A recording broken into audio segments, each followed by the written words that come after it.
The great lecture hall was filled with a quiet hum of voices as students from many worlds took their seats.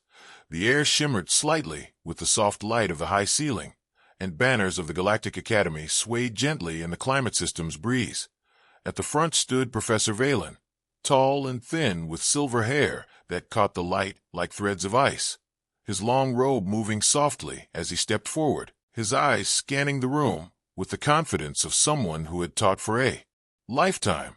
The professor raised one long hand, and the whispers faded until the hall was still. Then he spoke in a calm voice that carried to every corner.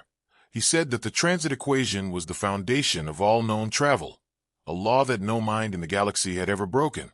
He said no faster way existed, no shortcut, no hidden path.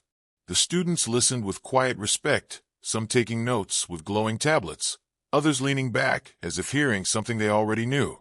The professor moved to the blackboard behind him, drawing clear lines and strange alien symbols that curved like rivers.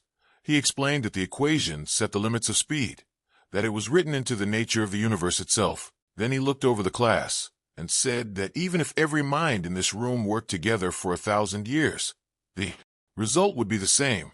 The transit equation could not be beaten. In the back row sat a single human, Mason Clark, his dark hair slightly messy, his eyes fixed on the symbols without blinking. He did not look impressed, nor did he look doubtful. Instead, his gaze was sharp, like someone staring through a locked door and already seeing the room beyond.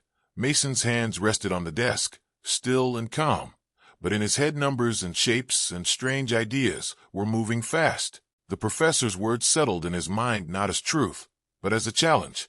Around Mason, alien students whispered to each other, some laughing softly about humans and their strange belief in impossible things. They said humans were dreamers, good at trying but rarely at winning. Mason heard them, but did not move. He kept his focus on the blackboard as the professor continued. The professor spoke of great scientists from across the galaxy who had tested the equation and failed. He told of machines that had burned out and ships that had torn apart in the attempt. His voice rose slightly as he declared that the laws of nature were not suggestions. They were walls that could not be climbed.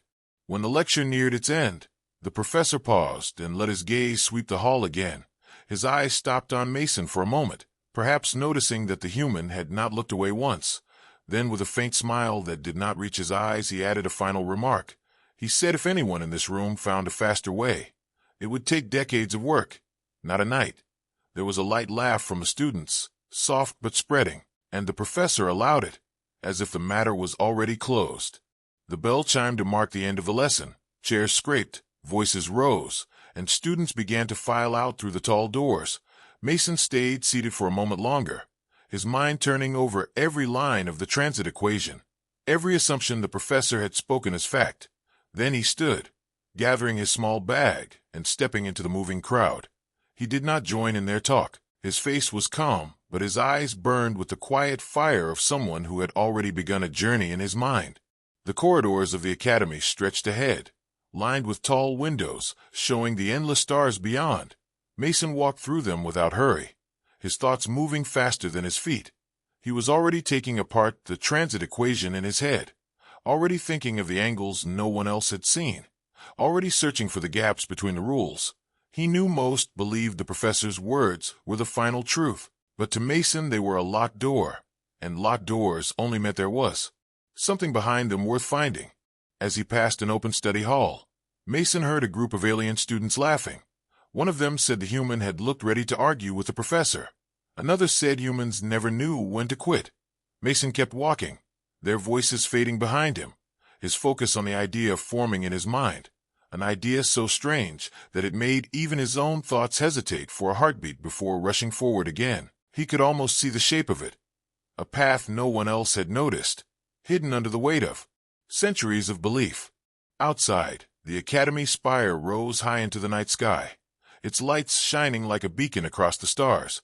Mason stopped for a moment at the gates, looking up at the stars scattered like cold fire, his breath steady, his mind fixed. He thought of the professor's voice, calm and certain, declaring no faster way existed, and he felt the faintest smile pull at the corner of his mouth. It was not a smile of defiance nor of arrogance, but the quiet smile of someone who knew a secret even before He had proven it true. Then Mason turned and walked away into the sleeping city, the shadows long across the streets, the stars bright above, and in his mind the challenge echoed again and again.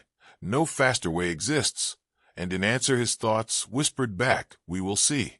The Galactic Academy was silent under the weight of night, the long corridors empty, the tall glass windows showing the cold shimmer of faraway stars. The air felt still, as if even the wind dared not move. Yet far above the sleeping dormitories, one small square of light broke the darkness. It came from a corner lab on the east side of the Great Spire, a single desk lamp glowing against the endless night. Beneath it sat Mason Clark, his shoulders slightly hunched, his face lit by the pale yellow glow, and around him the desk was a storm of tangled wires, folded sheets of paper covered in scrawled numbers, and strange pieces of metal that looked too old for this world. He had been there since the lecture ended, moving between thought and action without pause, his hands smudged with graphite, his shirt creased from hours of leaning forward. There was no sound except the faint scratching of a pencil across paper and the occasional soft thud as a tool dropped onto the desk. Every so often Mason would stop, staring at the mess of equations, his eyes unfocused, as if looking through them into something far away. Then, with a sharp movement, he would begin again, erasing, redrawing, bending the rules on the page, just as he planned to bend them in the real. In the academy, most students preferred sleek alien tools, shimmering holographic interfaces, and memory cores that stored entire libraries in a crystal the size of a coin. But Mason had something else, a small leather notebook worn at the edges, a set of old Earth drafting pencils, and a pocket calculator with a cracked screen. They had no elegance to alien eyes, but to Mason they were familiar, they were precise, and they belonged to him alone. He trusted them more than any glowing piece of alien technology, for they had never failed him in thought or in truth. The transit equation was open before him in dozens of variations, each one stripped apart and rebuilt in strange ways. The professor's words still rang in his ears. No faster way exists. Mason's jaw tightened each time the phrase came to mind, not from anger, but from the weight of the challenge. It was a wall of stone set before him, and every line he wrote was another strike against it. The night deepened, shadows shifting slowly across the floor as the city's lights outside moved with the turning of the world. But Mason did not look up. He was inside the problem now, and the problem was inside him.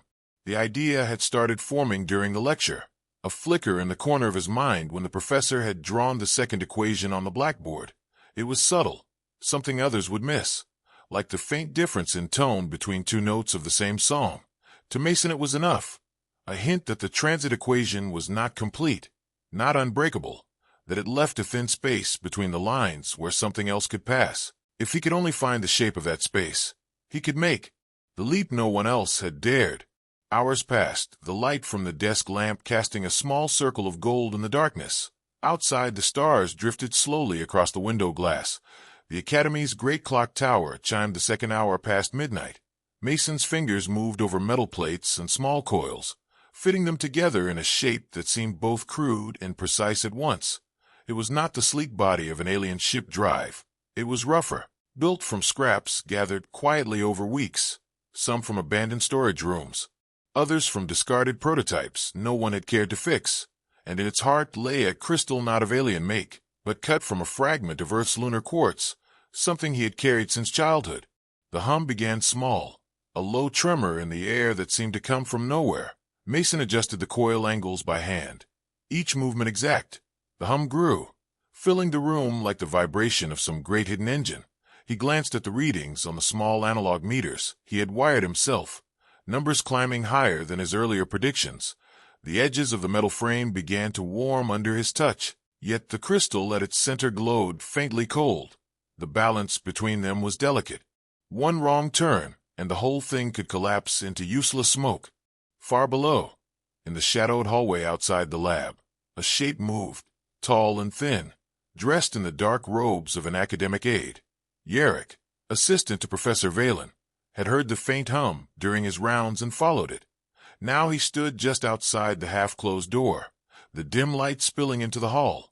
Through the gap he saw Mason leaning over the strange device, his hand steady, his face calm but intent. Yarek's eyes narrowed, curiosity mixing with suspicion. The human was clearly breaking the Academy's night regulations. Yet something in the scene before him felt beyond a simple rule infraction. Inside the lab, Mason connected the final line of wire and felt a soft shift in the air pressure, as if the room itself had inhaled. The hum deepened and the crystal's cold glow spread into the metal frame.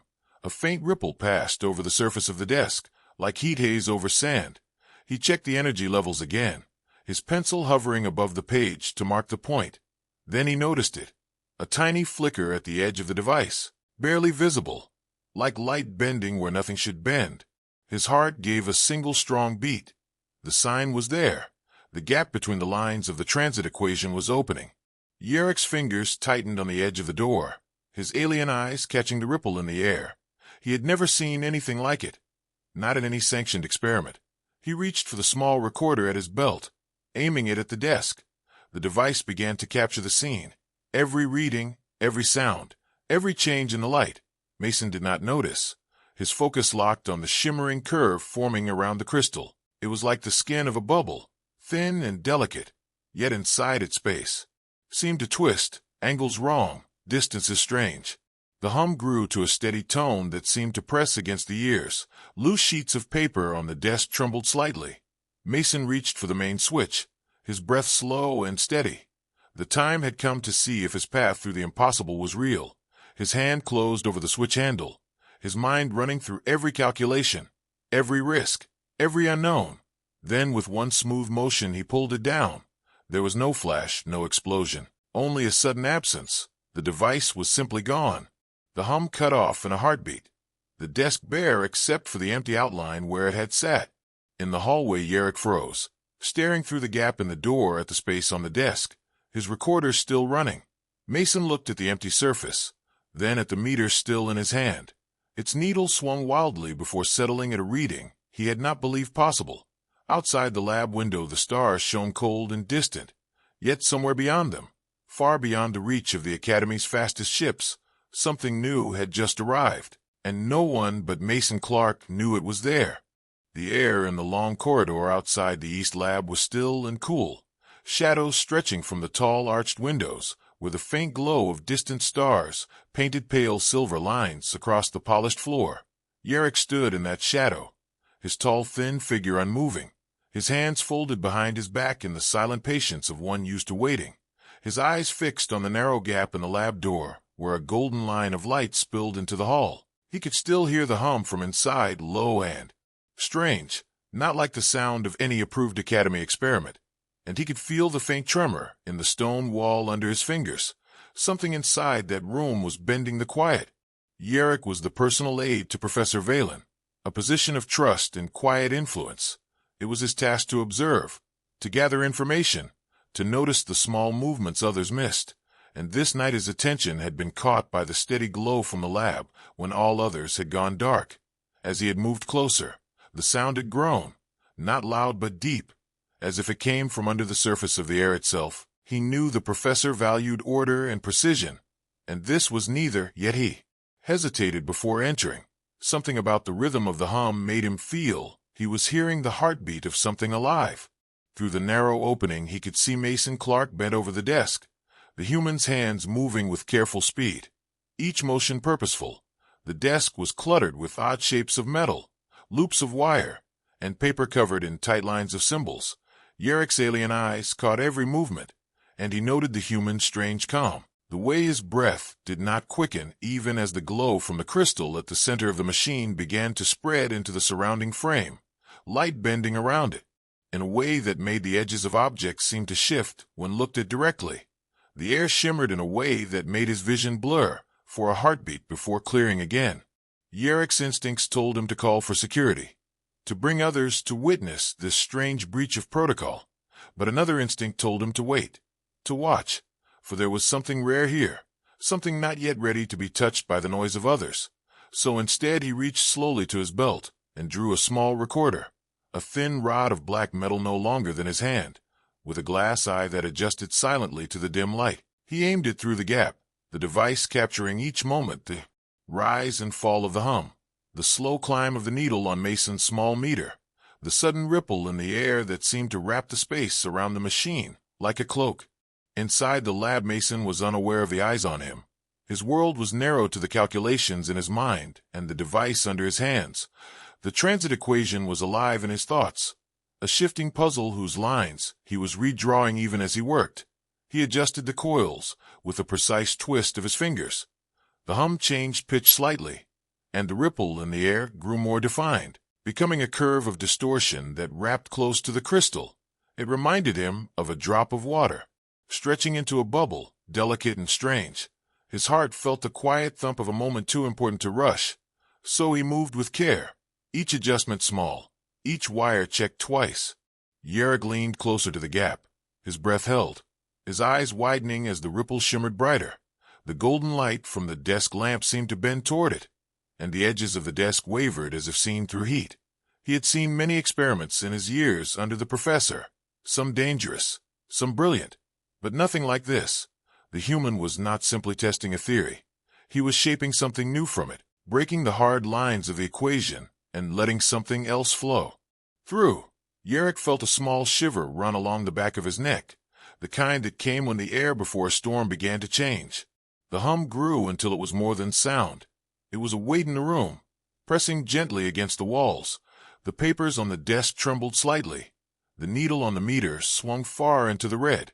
Mason glanced at it, and then back to the machine, his hand hovering over the main switch. The time had come to test, to see if the gap he had found in the equation was real. Yerrick's grip on the recorder tightened, his pulse quickening, as if he too was part of the experiment. Mason pulled the switch. The hum stopped in an instant, and the space where the device had been was empty. Yerrick's alien eyes blinked once, trying to make sense of the bare desk. The machine was gone, not dismantled, not hidden, simply absent. Mason stood still for a moment, looking at the space as if expecting it to return immediately.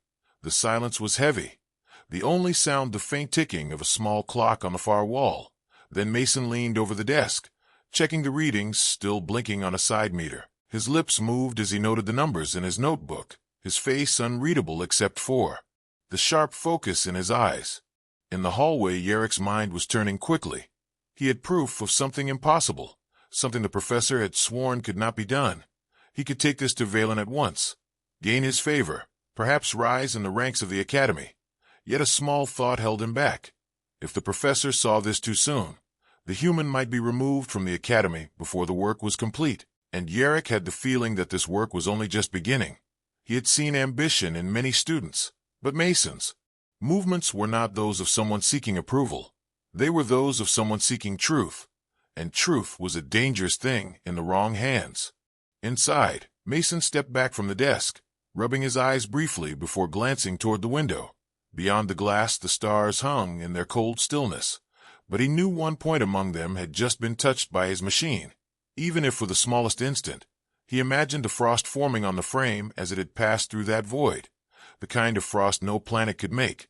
He thought of the professor's words again, "No faster way exists," and felt the quiet rush of having crossed that line, even if no one else yet knew.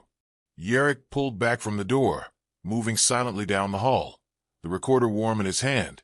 He would bring this to the professor, but not tonight. Tonight he would keep it for himself, to watch again, to study the human's methods, perhaps even to learn them, for there was power in understanding what others could not see. And Yerrick had just seen something that could shift the balance of knowledge across the galaxy. Behind him in the lab, Mason sat down again, the desk now cleared except for his notes and the humming in his own thoughts. He began to plan the next test, the next adjustment, for if the machine could vanish and return, then perhaps it could do more. Perhaps it could travel not only through the space between stars, but through the barriers no one yet dared to name. He wrote in his notebook, the words sharp and fast, his mind already building the next shape. In the dark corridor beyond, the unseen eyes of Yerrick were gone, but Mason felt a faint prickle at the back of his neck, as if the shadows themselves had been watching. He shook it off, focusing on the glow of the desk lamp, unaware that his quiet night's work had already begun to move unseen hands in the halls of power, and that the hum of his small machine would soon echo far beyond this room. The first faint light of dawn had not yet touched the high spire of the Galactic Academy, When the air in the East lab began to stir, the silence was deep and heavy, broken only by the faint ticking of the small clock on the far wall. The desk lamp still burned where Mason had left it, its golden glow casting long shadows across the cluttered table. And then, without warning, the empty space in the center of the desk shimmered, a curve of air bending inwards, the golden light bending with it, and, with a sudden soft rush, the prototype was back, the metal frame slick with frost that steamed in the warm air. Mason had been half asleep in the chair, his head resting in his hand, but the faint sound of the return made his eyes snap open. He stared at the device, his breath held. The frost covering it was unlike anything he had seen, pale and crystalline, yet it caught the light in strange colors that shifted when he moved his head. He reached out and brushed a finger against it, and a sharp cold shot up his arm, colder than any winter wind. He pulled his hand back and watched the frost melt slowly, the drops that fell to the desk leaving no mark, as if the wood itself could not hold them. The readings on the side meter still blinked, and Mason leaned close, his eyes scanning the numbers. They told a story more impossible than the return itself. The machine had gone far beyond the range of any Academy experiment, far beyond the nearest star. The data tags matched a location deep in the void between galaxies, a place so empty and cold that no ship had ever reached it, the kind of place only theory could touch. And yet his device had been there, had come back whole, and had done so in no time at all by the clocks of the Academy. As he stared at the numbers, the meaning began to settle over him. This was not just a breach of the transit equation. This was a hole punched clean through it. The rule was no longer absolute, and once broken it could be broken again. He thought of the professor's steady voice declaring no faster way exists, and a faint smile touched his lips, not of pride but of understanding. The transit equation was a door, and he had just found the key. Far across the campus in his quarters, Professor Valen sat at his desk, a cup of steaming tea untouched beside him, the light from his window dim against the deep blue of early morning. He had been woken by his aide Yarrick with a message spoken in a voice that had been quiet yet urgent. Yarrick had not given details, only that he had seen something in the East Lab that could not wait long. Valen had dismissed it at first, suspecting the eager eye of a young aide seeing more than there was. But, as the hours passed, the thought returned again and again, like a grain of sand under the skin, small but impossible to ignore. When Yarrick finally arrived at his door with the recorder in hand, Valen's skepticism was still in place, but it faltered the moment the recording began to play. The sound of the hum, the shimmer in the air, the sudden empty space on the desk, the needle swinging far into the red. Each detail pricked at the edges of his certainty, and when the device vanished in the recording without any sign of physical movement, his long fingers curled slightly against the surface of the desk, his eyes narrowing. If this was real, then the human had not only ignored his warning, he had reached into a place where no one had gone. Back in the lab, Mason began to dismantle the frost-covered frame, not to take it apart, but to examine every inch for signs of damage. The frost was strange, melting slower than ice, and in some spots not melting at all, instead fading into the air like smoke. The crystal at the heart of the frame was brighter than before, faint pulses of cold light moving through it in a slow rhythm, as if it carried the memory of where it had been. He noted every change in his notebook, drawing quick sketches of the frost pattern, marking the shifts in the crystal glow, and setting aside small shavings of metal where the cold had etched faint lines that looked almost like writing. Outside the lab door, the corridor was quiet, but not empty. Yarrick stood once again in the shadows, his gaze fixed on the human at the desk. This time, he did not hide his presence for long. After a moment, he stepped forward and knocked once on the open doorframe. Mason turned quickly, his eyes narrowing slightly. He did not know how much Yarrick had seen or heard. The aide stepped inside without waiting for an invitation, his tall form casting a thin shadow across the desk. He looked at the frost, the crystal, the scattered tools, and then at Mason with a gaze that held no open accusation, only careful interest.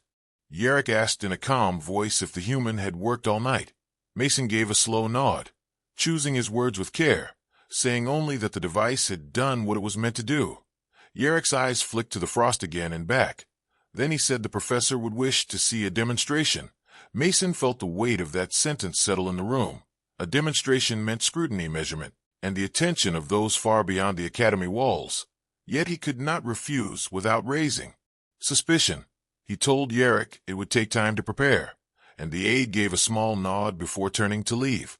When Yerrick's footsteps had faded down the corridor, Mason leaned back in his chair, his gaze falling again on the crystal's faint pulse. He knew that once the professor saw this, the quiet freedom of his work would end. The device would no longer be his alone. There would be hands reaching for it, hands that would not care for its truth, but only for its power. He tapped the pencil against the desk, thinking quickly. He would need to choose carefully what to show and what to keep hidden for. Some parts of the key he had found could not be trusted to anyone else. The first pale line of dawn light touched the edge of the lab window, spilling a cold silver across the desk. Mason reached forward and switched off the lamp, letting the frost and crystal glow in the natural light. The prototype sat silent now, but it was not the silence of failure. It was the silence of something waiting, like a stone balanced at the edge of a fall. The air in the lab seemed to hold its breath, as if the walls themselves knew that what had returned was not just a machine, but a piece of somewhere else, carried back across a bridge no one else had dared to build. Far above, the spire caught the first bright rays of the rising sun, its windows flashing gold for a heartbeat before fading back to glass. The campus began to wake, footsteps echoing in distant halls, voices calling across the courtyards. But in the East Lab, Mason remained alone, the crystals pulsed steady, his mind already running through the next test, the next risk, for the return was only the beginning, and he knew the real challenge was yet to come. The great lecture hall of the Galactic Academy was never silent when the morning sun lit its high windows, the rows of seats filled with students from every corner of the known worlds, the air heavy with the hum of voices, the rustle of robes, and the faint metallic scent of the air filters, working to keep the place cool. Yet this morning the sound carried a sharper edge, whispers that moved like a current from row to row, glances cast toward the tall front doors, for word had spread before the first bell. The human had done something in the East Lab, something strange, something dangerous, and the professor had called for him to appear before the whole department.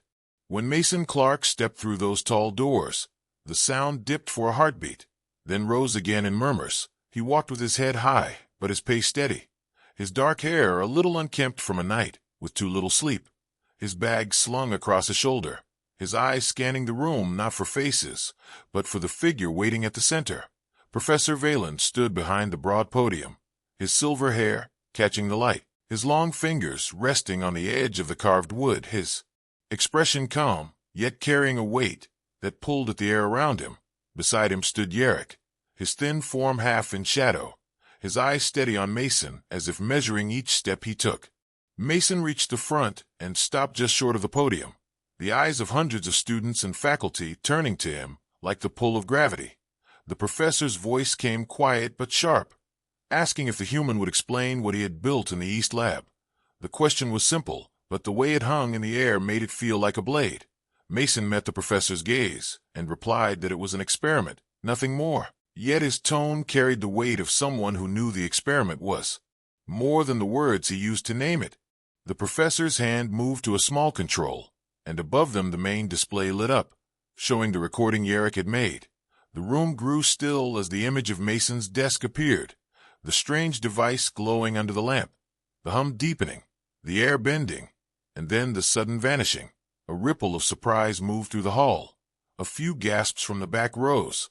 The image froze on the empty desk, and the professor turned back to Mason, asking if he denied what they had just seen. Mason said no, he did not deny it, but there was more to it than the recording could show. The professor stepped away from the podium, his long robe brushing the polished floor, and came closer to Mason, his voice low enough that only the nearest rows could hear. He asked if the human understood what it meant to break the transit equation, what forces would move if such a thing were proven.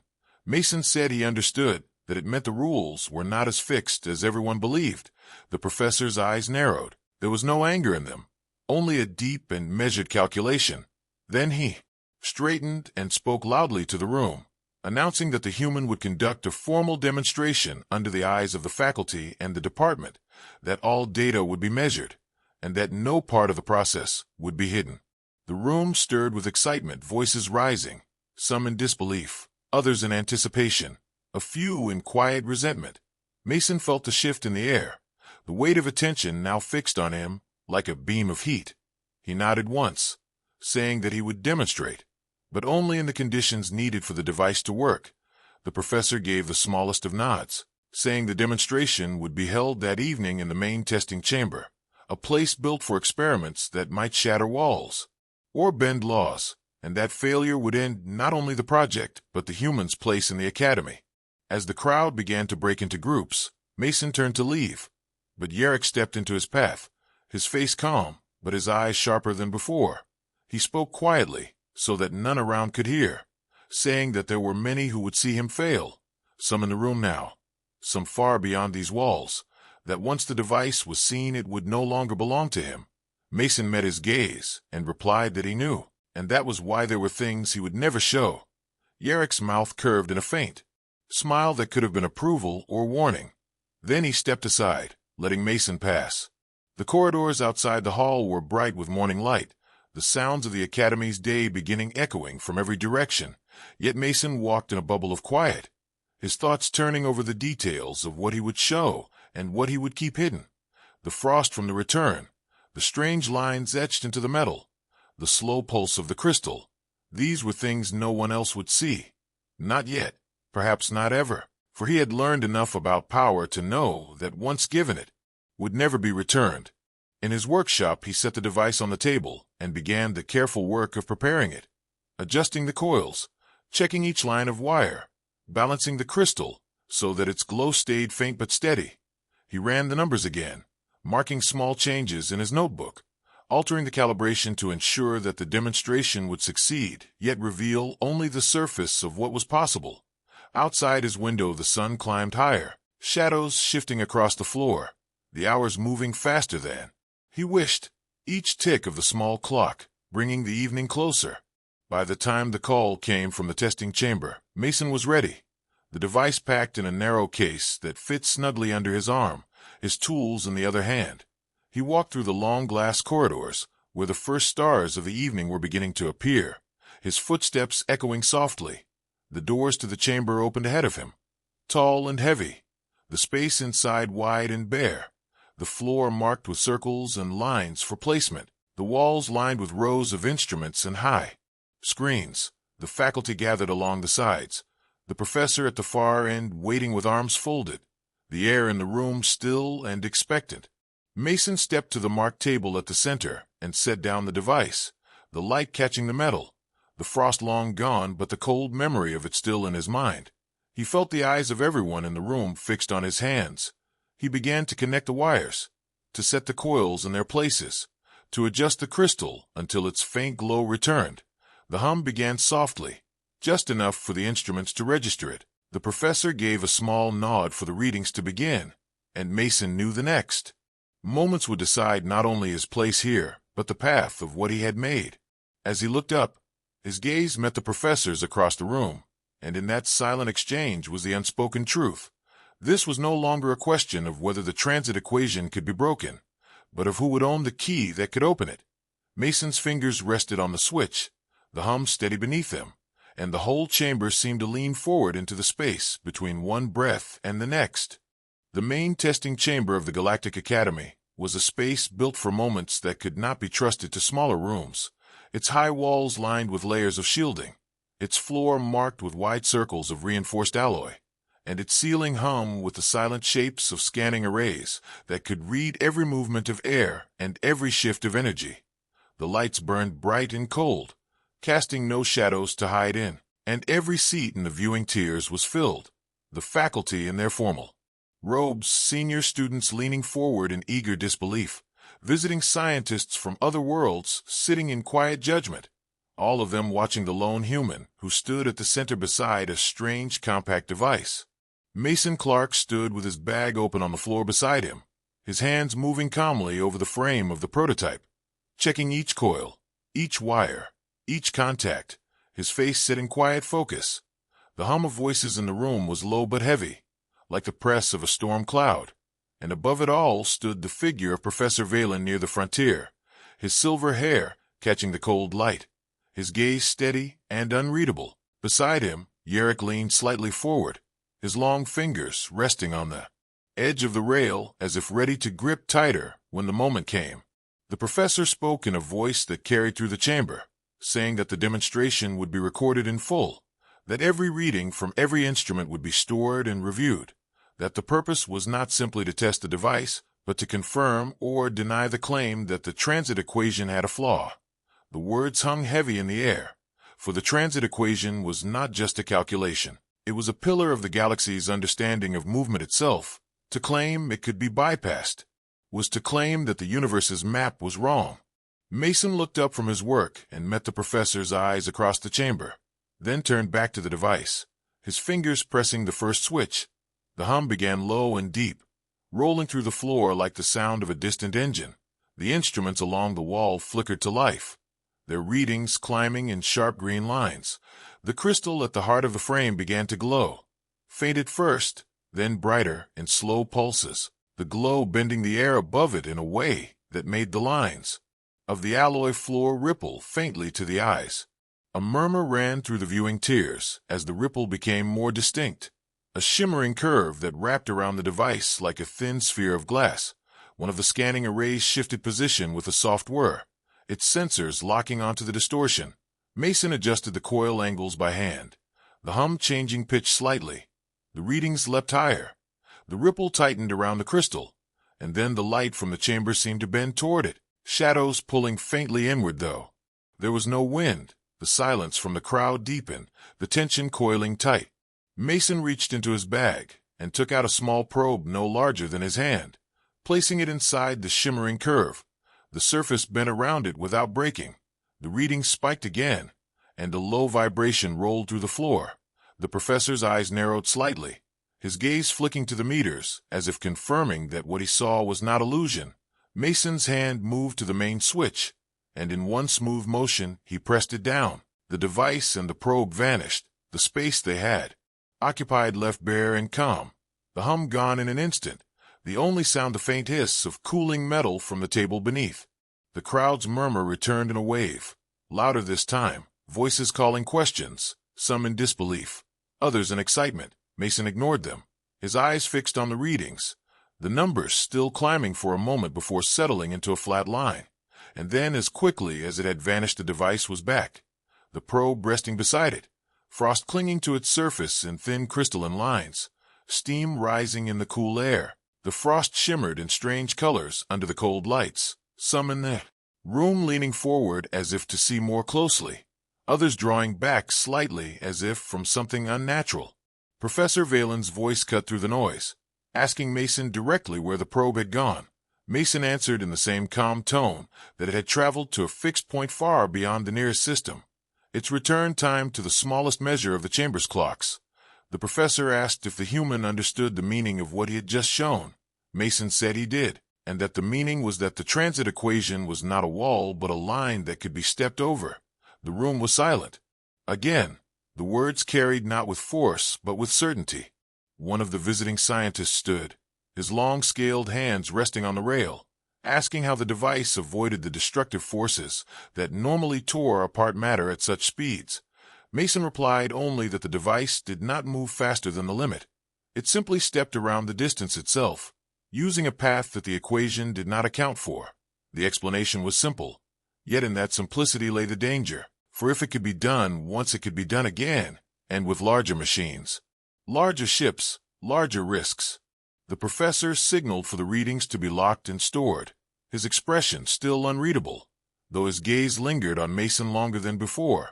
Yarrick's eyes shifted between them, his mind working behind his calm face. The crowd began to rise, voices overlapping, questions thrown across the tiers. But Mason only reached down to pack the device into its case, his movements precise, his focus fixed. He could feel the weight of every eye in the chamber on him, yet he knew that the true danger was not the attention, but what would follow once the attention turned into action. As the last lock on the case clicked shut, a voice from the far side of the room spoke, deep and measured. It did not belong to any faculty member, The crowd turned to see a figure in dark uniform standing at the edge of the observation tier, the insignia on his chest marking him as a representative of the Galactic Council. His words carried clearly in the hushed space, saying that the Council would now take possession of the device for study under controlled conditions, that its use and further development would be restricted until its safety could be assured. The tone was final, leaving no space for protest. Mason lifted the case slowly, his mind racing behind the calm set of his features. The Council's involvement meant the device would vanish into locked vaults, studied by hands he would never see, shaped for purposes he might never know. The professor watched him closely, as if weighing whether the human would resist. Yarek's gaze was sharper now, a faint flicker of thought passing through it. The crowd had fallen into uneasy quiet, all eyes shifting between Mason and the dark figure. The hum of the device was gone, but in Mason's thoughts it was still there, steady and deep, reminding him that what he had shown was only part of the truth, that there were things he had kept hidden, things no council vault would hold. His hand tightened on the handle of the case, the silence stretching long in the cold light of the chamber. The moment balanced on the edge between compliance and defiance. The air itself seemed to hold still, waiting to see which way he would move. The testing chamber emptied slowly, voices trailing away into the long, echoing corridors of the academy. The air still carried the cold brightness of the lights, though the device was gone from the table, carried in the hands of the Galactic Council envoy, whose dark uniform had cut through the crowd like a blade. Mason Clark walked behind him in silence, the case held carefully as if it were both treasure and burden. The professor followed at a measured distance, his silver hair catching the dimming light. Yarek at his side with eyes that missed nothing. The procession moved through the broad glass hallways, where the stars hung sharp and bright beyond the windows, each step ringing faintly against the polished floor. They entered a smaller chamber near the heart of the spire, its walls smooth and unmarked, no windows, only a single table in the center. The envoy set the case down and placed one hand over the lock, a thin panel of light scanning his palm before clicking open. The device sat inside, silent and cold, its crystal dark now.